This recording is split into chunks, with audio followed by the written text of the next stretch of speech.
Bienvenidos a una nueva edición de Conversaciones Deusto. En esta ocasión nos acompaña Antonella Martí. Antonella, muy buenas tardes. Buenas tardes, Roger, ¿cómo estás? Muy bien, muchas gracias. Bienvenida. Gracias. Antonella, todos ustedes sabrán, es una de las grandes voces del pensamiento liberal hispanoamericano y hoy nos acompaña para hablar de su última obra. Bueno, es un libro que intenta tener o alcanzar un público general, un público mucho más amplio, no solo a lo largo de esta trayectoria de escritura en este tiempo. Ha existido o he tenido una orientación más cercana al pensamiento o a la audiencia liberal, podríamos decir.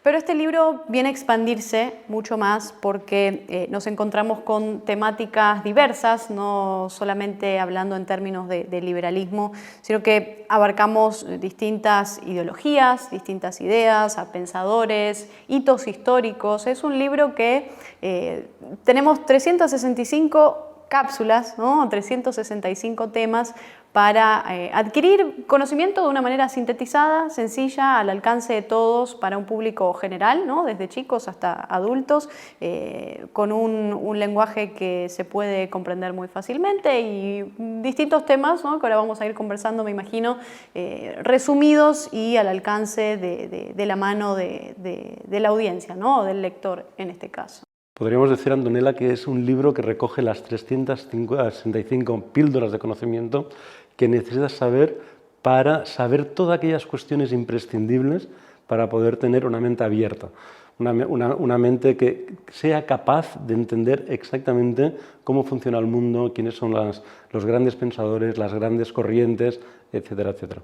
Efectivamente, es una especie de clase de conocimiento que se puede leer a lo largo de un año, ¿no? Por eso 365 píldoras o cápsulas o títulos, ¿no? de lectura con las que se va a encontrar el lector dentro del libro. Y hay temas muy variados, también incluyen análisis, ¿no? Porque creo que eso es importante remarcarlo. Hay un análisis desde una perspectiva, digamos, de la mente libre, que creo que es lo que también hace falta hoy en día en un mundo en el que existe tanto gusto de parte de muchos gobiernos o determinadas instituciones por imponer maneras de pensar, determinadas maneras de pensar, y creo que abrir ese espectro de conocimiento y a partir de un análisis y no simplemente, marcar esto o determinado punto, determinada píldora, supongamos, es así, sino que intento darle a cada uno de estos 365 temas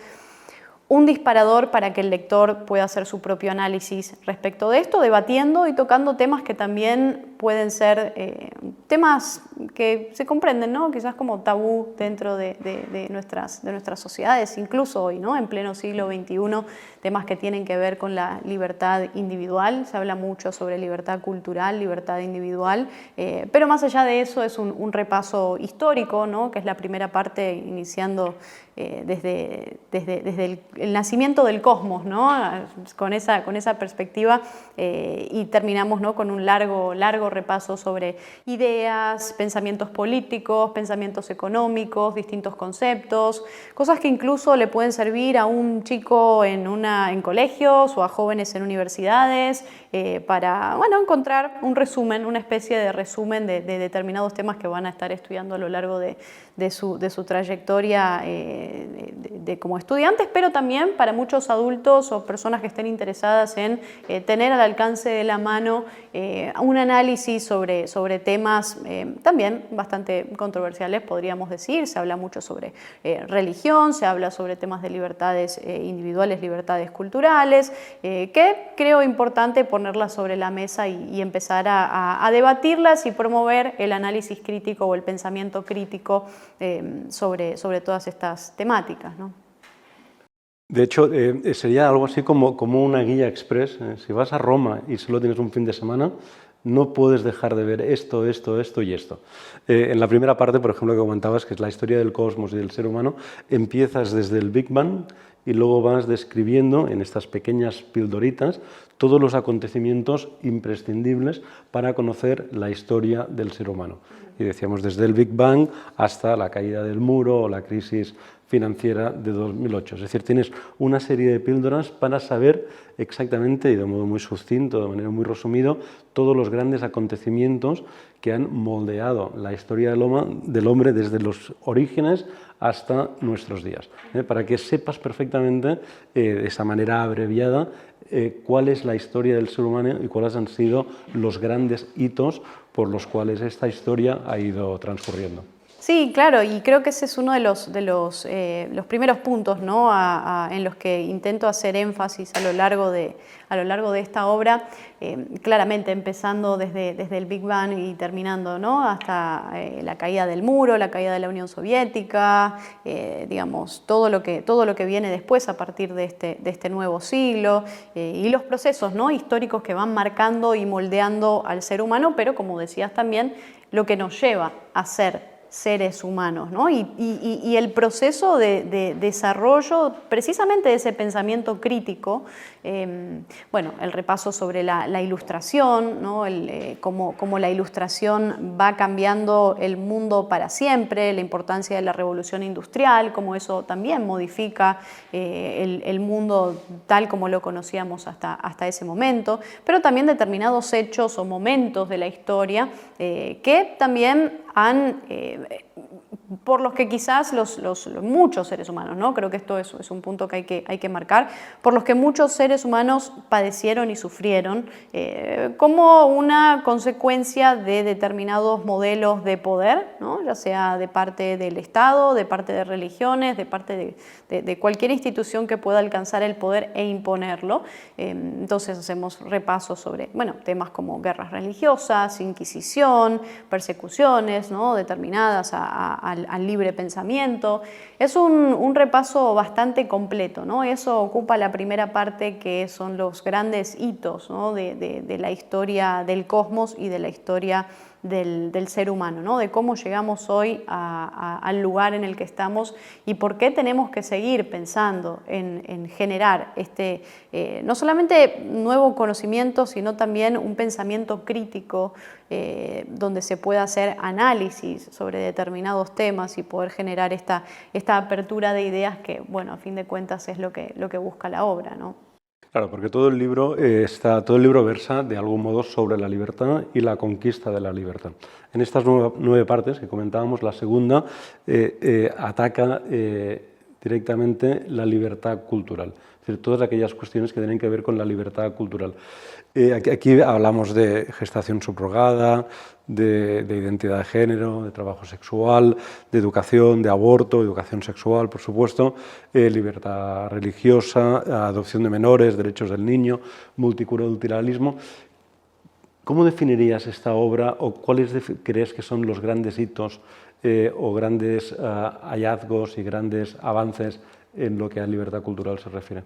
Bueno, esas son las grandes conquistas de libertad que ha logrado el ser humano a partir de determinadas ideas o descubrimientos, ¿no? Procesos de descubrimiento, porque llevó su tiempo a pesar, ¿no? de muchas trabas en la rueda que experimentó el ser humano con una mente que proyectaba, ¿no? Y no solamente se quedaba en el status quo o se quedaba asumiendo determinadas cuestiones místicas, ¿no?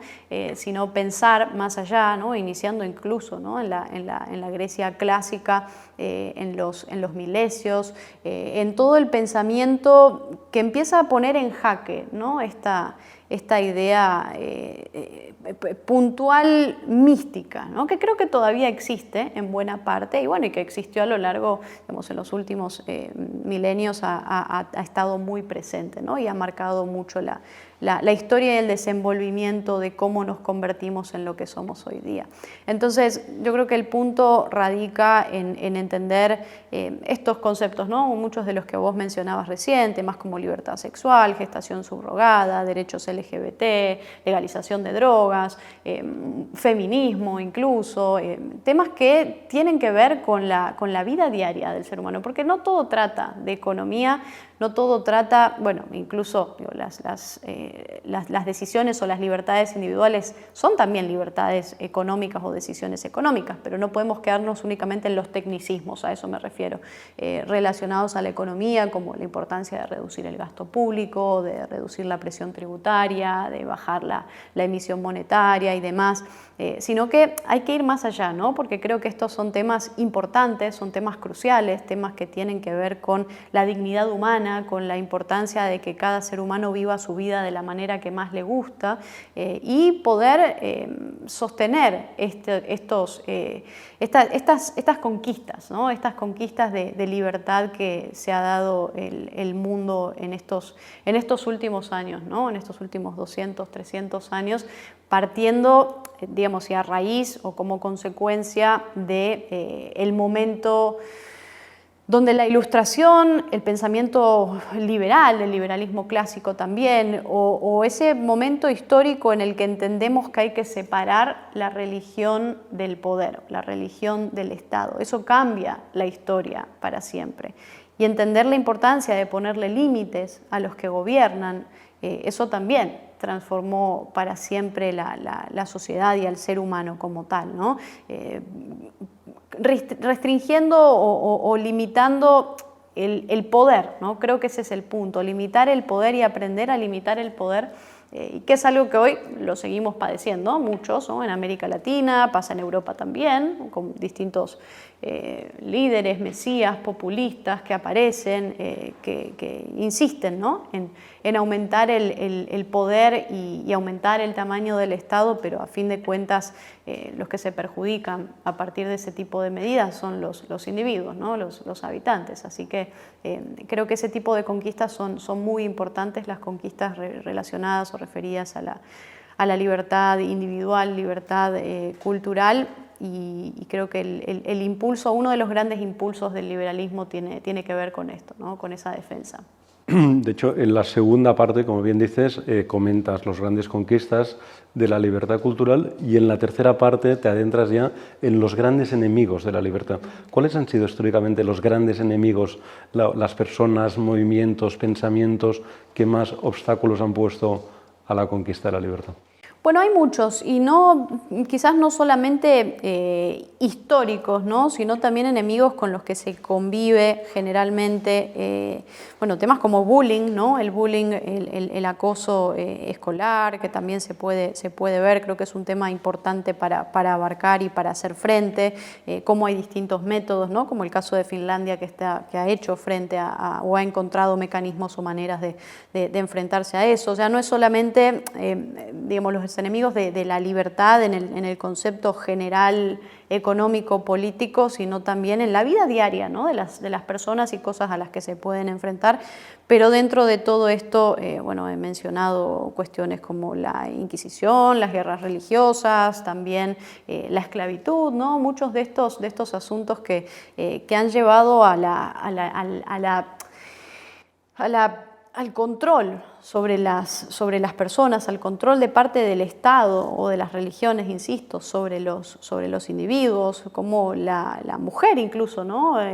Hasta hace muy poco no podía votar, hasta el siglo pasado, mediados del siglo pasado, prácticamente en muchos países todavía la mujer no podía votar, y como, digamos, esto es una cuestión histórica, prácticamente 99.9% de su existencia se vivió de una manera en la que, bueno, primero la mujer era propiedad del padre, después pasabas a ser propiedad de tu esposo, no se podía votar, no se podía acceder a la educación, no se podía divorciarse, estaba sometida a matrimonios arreglados, ¿no? Entre familias. Entonces, las grandes conquistas que se van dando y por otro lado los enemigos, ¿no? de esa libertad de los seres humanos es también uno de los puntos clave dentro de este libro. En la cuarta parte la dedicas a las mentes libres de la historia y explicas también en esas píldoras, ¿no? De forma muy sucinta una cincuentena de biografías y pensamiento de ilustres personajes de la historia. Tienes desde Tales de Mileto a Adam Smith, a Hume, Franklin, a Menger, Taylor Mill, Stuart Mill, Alexis de Tocqueville, bueno, los grandes pensadores, ¿no? hasta Johann Norberg, ¿no? Que sería el más actual junto con Deirdre McCloskey. Cuéntanos, ¿cómo has hecho la selección? Porque no es fácil, dado el espacio, ¿no? Solo podías coger un número finito de personajes. ¿Cómo has hecho la selección y por qué los que están son los que son? Bueno, creo que ahí partí de el aprendizaje que dejan y que han dejado muchos de estos grandes pensadores, pero además las consecuencias de sus ideas, ¿no? Porque las ideas, siempre decimos, las ideas tienen consecuencias, las buenas ideas tienen buenas consecuencias y las malas ideas tienen malas consecuencias. Y esto lo podemos ver en los hechos, lo podemos ver en la aplicación a lo largo de muchos países, a lo largo de la historia, cómo ha progresado o cómo se ha desarrollado el individuo en entornos más amenos a la libertad, al derecho de propiedad, al respeto por los derechos civiles, ¿no? A la libertad económica y demás, donde hay sociedades abiertas, ¿no? Donde hay sociedades en las que se permite ese desarrollo y se respeta la dignidad humana. Las personas pueden salir adelante y se alcanza el progreso de una manera mucho más rápida y mucho más fácil. Entonces también uno de los ejercicios que deberíamos estar pensando desde los países que todavía no nos sumamos a ese tren de la globalización o al tren del progreso es imitar, ¿no? los buenos, los casos de éxito que han existido y que existen todavía.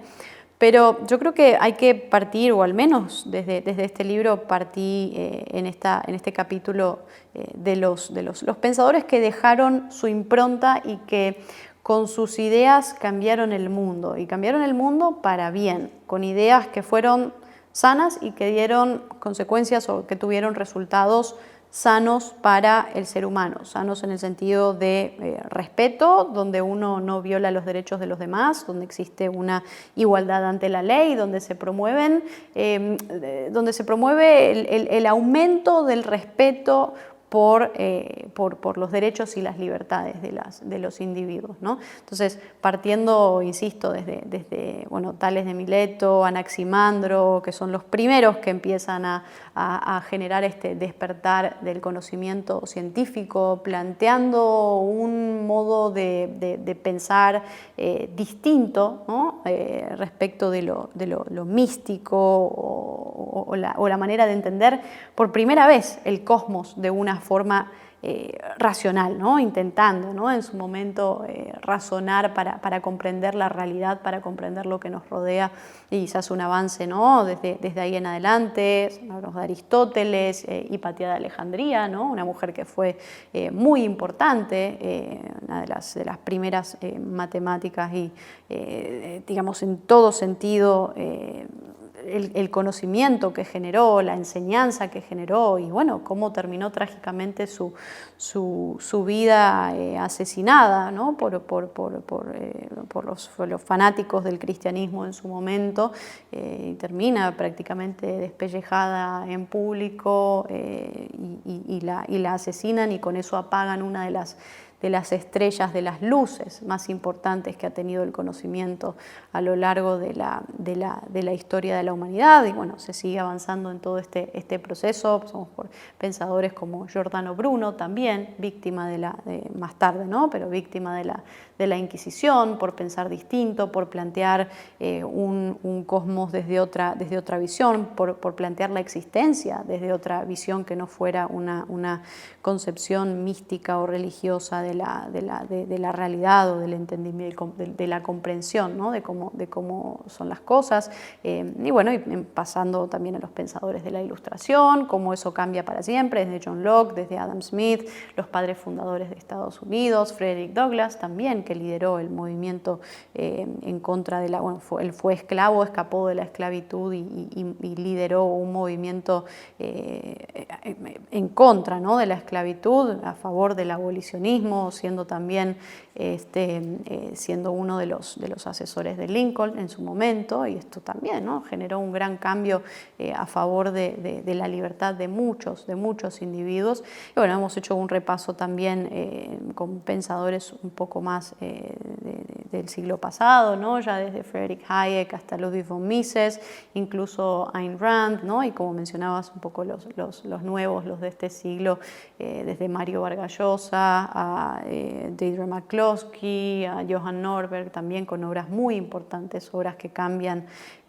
la manera, insisto, de ver de una forma positiva el cambio, el progreso que está teniendo el mundo desde hace 200 años, ¿no?, desde el auge de la revolución industrial y del momento en el que entendimos que las sociedades abiertas, que el comercio, que la globalización, que todos estos detalles importantes cambiaron el mundo para siempre, simplemente pensando que hace 200 años el 95% de la población mundial vivía en extrema pobreza y hoy ese porcentaje es del 9%, ¿no?, cómo se ha combatido la pobreza y cómo se ha generado riqueza y entender la importancia de seguir generando riqueza. Bueno, esa es una de las cosas que a mí me gusta de Johan Norberg, y bueno, Deirdre McCloskey también lo explica muy bien, ¿no?, poner por encima la libertad y la sociedad abierta y no las sociedades herméticas o cerradas. Sin duda. La siguiente parte del libro, la quinta parte, hace referencia a los tiranos y dictadores, es decir, todo lo contrario. Yo no sé si aquí hay una buena noticia, ahora nos lo confirmas, porque si en la primera parte tenías cerca de un centenar de grandes pensadores y grandes adalides de la libertad, en tiranos y dictadores, por tanto enemigos de la libertad, apenas hay una veintena. ¿Es esto una buena noticia? ¿Significa que, aun a pesar de ellos, hemos progresado?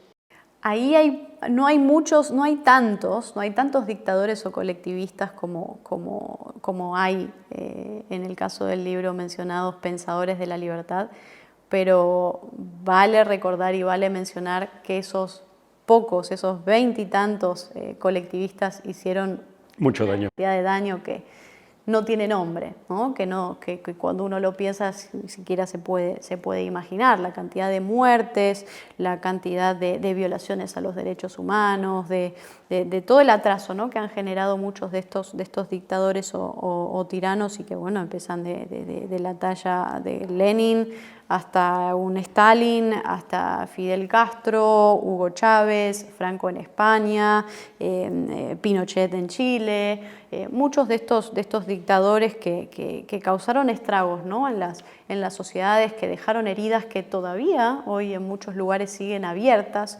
y de las que no se puede, digamos, salir, ¿no? El caso de Cuba es uno de ellos, un país que lleva más de 60 años con las mismas personas en el poder, lo que significó la revolución castrista en la isla de Cuba desde el año 59 en adelante, y cómo todavía ese sistema sigue ahí, ¿no?, dando vueltas, cómo han manipulado, cómo han controlado, generado esa ingeniería social muy peligrosa que imponen. Todos estos dictadores, estos tiranos comparten en gran parte el modus operandi, ¿no?, la manera de ejercer y la manera de entender y ver el poder y cómo llegar al poder y cómo permanecer en el poder una vez que van aniquilando y destruyendo las instituciones. El caso de Venezuela es otro, ¿no?, con un régimen que ya lleva más de 2 décadas con las mismas personas operando ahí dentro.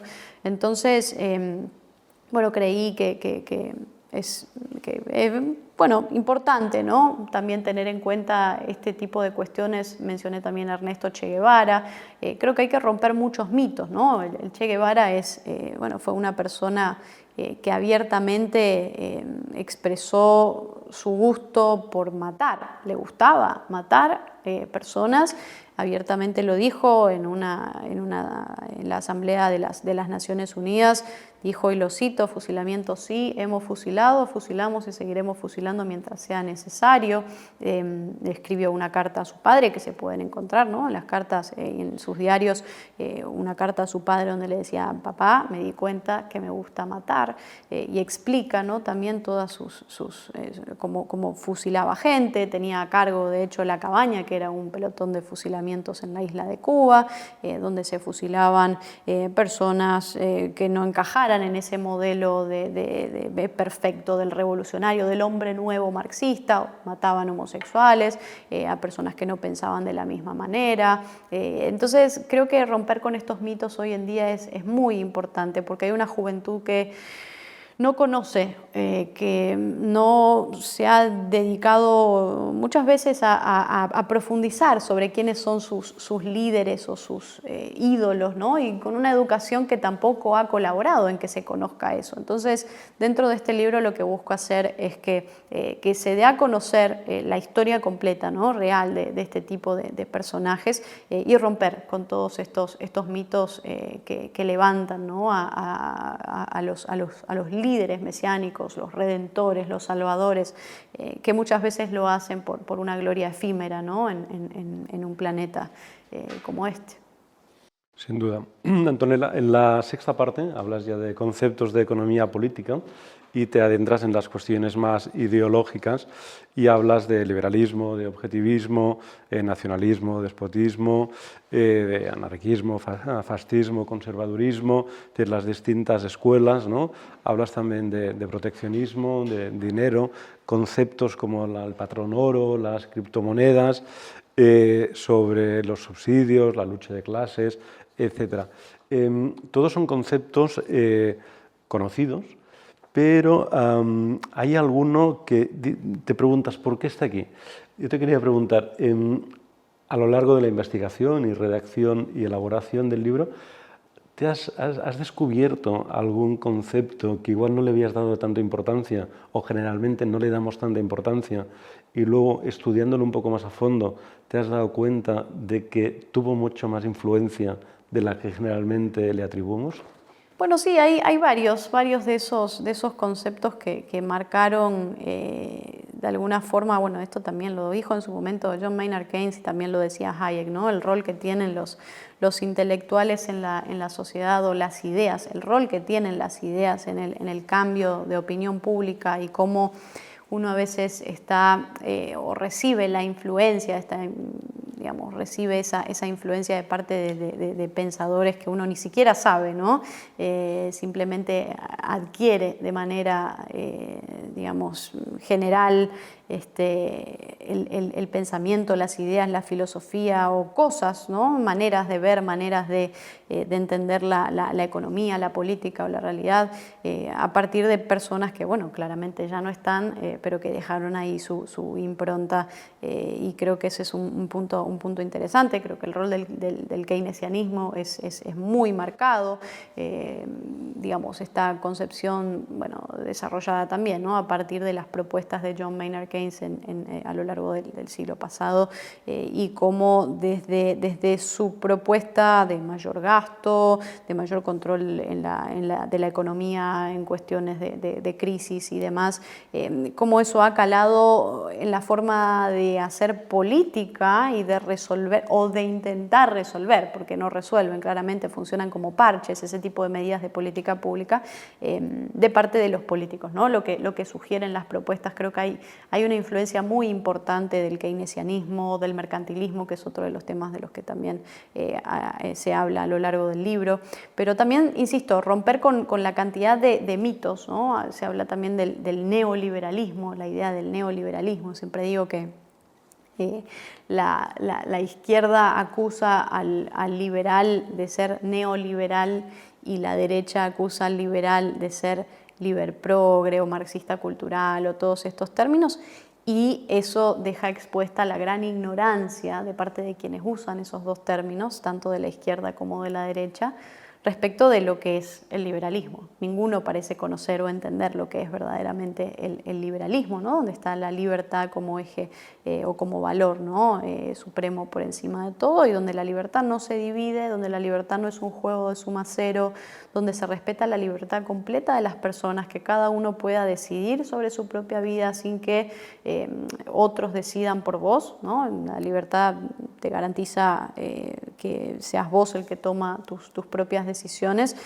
Quizás no tomes las mejores decisiones, pero bueno, tomaste al final del día vos las decisiones y no lo hizo otra persona por vos. Y creo que marcar esa independencia de la autonomía, de poder uno tener esa dignidad humana y que nadie más esté dictando cuáles deben ser tus lineamientos, tus valores, tus ideas, tus religiones incluso. Ese es uno de los puntos también, ¿no? Aprender o entender qué significa cada cosa, y bueno, dentro del libro, en esa sección puntual, bueno, creo que también puede servir como una especie de no sé si diccionario o algo por el estilo, pero donde muchos estudiantes, creo que también le puede servir a muchos estudiantes en las escuelas o en las universidades para entender de una manera un poco más sencilla cosas que están tratando en los colegios o en las universidades, en las instituciones educativas, y a partir de esto, ¿no? Entrar en también el análisis, ¿no? Porque no es solamente el mercantilismo es esto, esto y esto, sino el mercantilismo es esto, esto y esto, y también se puede hacer un análisis sobre esto, y se puede hacer un análisis sobre de qué manera hay chances o posibilidades de proponer alternativas, ¿no? Creo que esa especie de análisis en las que se puede entrar dentro del libro es interesante, ¿no? Creo que es una de las cosas que también más disfruté a lo largo de la escritura de este libro. No, y es una parte fundamental porque te explica, como decíamos al principio de la charla, todo lo que tienes que saber sobre los grandes temas. Es decir, no te dejas ningún tema y tienes la seguridad que leyendo y entendiendo, y resulta fácil de entender porque lo explicas de un modo muy claro, leyendo estos conceptos, sin duda alguna conoces los grandes conceptos y entiendes los grandes conceptos económicos e ideológicos de la historia de la humanidad. La siguiente parte, la séptima, la titulas Héroes del Progreso. A mí me gusta mucho porque ahí mencionas las vidas y las obras de grandes inventores y de personas que igual estaban alejadas del mundo de las ideas y por tanto no suelen aparecer en este tipo de libros, pero que gracias a las cuales hoy vivimos como vivimos, grandes desde Gutenberg. Sin Gutenberg no tendríamos el libro, por ejemplo, a Da Vinci, por supuesto, pero tienes un sinfín, cerca de un centenar, de grandes inventores, Marie Curie, a Graham Bell, a Nikola Tesla, cuyos inventos son imprescindibles o han sido imprescindibles para el devenir de la sociedad. Sí, eso yo creo que es uno de los puntos que también hay que mencionar, porque pasa mucho, ¿no? Y también pasa en la juventud, dentro de la juventud, donde se asumen las cosas, donde todo se da por sentado, donde creemos que podemos tener un teléfono, ¿no? Que entra en nuestro bolsillo y tenemos toda la información del mundo al alcance en la palma de nuestra mano, o podemos comunicarnos con quien sea en un instante, o tomar fotos en un instante y tenerlas registradas, o tener, ¿no? En un día de calor prender el aire acondicionado y con eso solucionar uno de los grandes problemas con los que ha tenido que lidiar el ser humano a lo largo de su historia, ¿no? El calor, y aprendimos y pudimos controlar el clima dentro de los ambientes en los que vivimos, o tener carros, tener aviones, ¿no? Que nos llevan, digamos, en viajes que antes te tardabas meses, ¿no? Cruzando en barcos, en cuestiones y en circunstancias bastante complejas, ¿no? No nada fácil en su momento hacerlo, pero hoy en simplemente 8, 7, 9 horas estamos cruzamos tranquilamente al otro continente. Y creo que tener en cuenta eso y no asumirlo simplemente como algo que solo pasó, creo que ir detrás de lo que hay, detrás de ese progreso, detrás de, tener vacunas que nos han salvado la vida, ¿no? O muchas enfermedades que se han combatido gracias a personas que descubrieron mecanismos para hacernos la vida mucho más sencilla, y cómo además todos esos descubrimientos, esas innovaciones, y la historia de la innovación fue siempre de la mano de los descubrimientos físicos, ¿no? La importancia de la física en su momento, la importancia incluso del electromagnetismo, de la mecánica cuántica, cómo todo eso, esa historia paralela que ha existido donde se ha nutrido, ¿no? La innovación, el progreso, el avance, el desarrollo tecnológico, se ha nutrido de todos esos avances. Esa es una historia muy interesante, ¿no? La conexión que hay entre ambos espectros, ¿no? de este progreso y de este desarrollo, pero creo que sí es importante mencionar a las personas, las caras, ¿no? La vida de aquellos que cambiaron el mundo para siempre y que hicieron un mundo más cómodo, mejor, ¿no? para todos nosotros, y bueno, mencionar eso creo que es algo importante. Sin duda. En la siguiente fase, en la siguiente parte del libro, perdón, la octava, haces algo parecido, pero no con grandes inventores, sino con grandes libros, con grandes obras que nos han marcado y que también nos permiten ser quienes somos, gracias a que fueron escritas, fueron leídas y dejaron un pozo de aprendizaje y un pozo de sabiduría. También aquí, claro, la pregunta es, ¿cómo has seleccionado estos, ¿no? ¿Por qué estos 25 y no otros 25? Yo creo que sin duda alguna sería como la biblioteca mínima para poder salir a la calle, ¿no?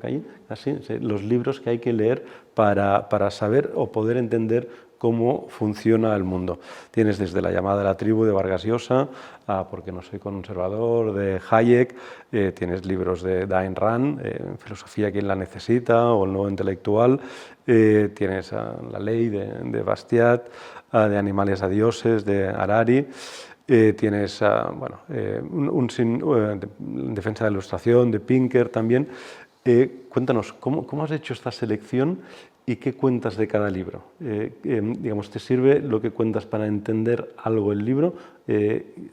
¿Hasta qué punto llegas a entender el libro y cuál ha sido el criterio de selección para incluirlo en este listado? Bueno, estos fueron algunos de los libros que más marcaron mi pensamiento en términos quizás político-económicos, ¿no? o también sociales, podríamos decir, en términos de historia, de desarrollo del pensamiento, ¿no? Del pensamiento crítico y demás, la importancia del pensamiento liberal, ¿no? Liberal en el sentido de un pensamiento libre, donde se pueda cuestionar, donde se pueda dudar. Creo mucho en la importancia de poner y debatir todo, de poder debatirlo todo, desde pensamientos de ideologías hasta religiones, hasta historia de las religiones. De hecho, hay un libro de Catherine Nixie ahí bien interesante, que es La edad de la penumbra, ¿no? Donde hace un estudio de cómo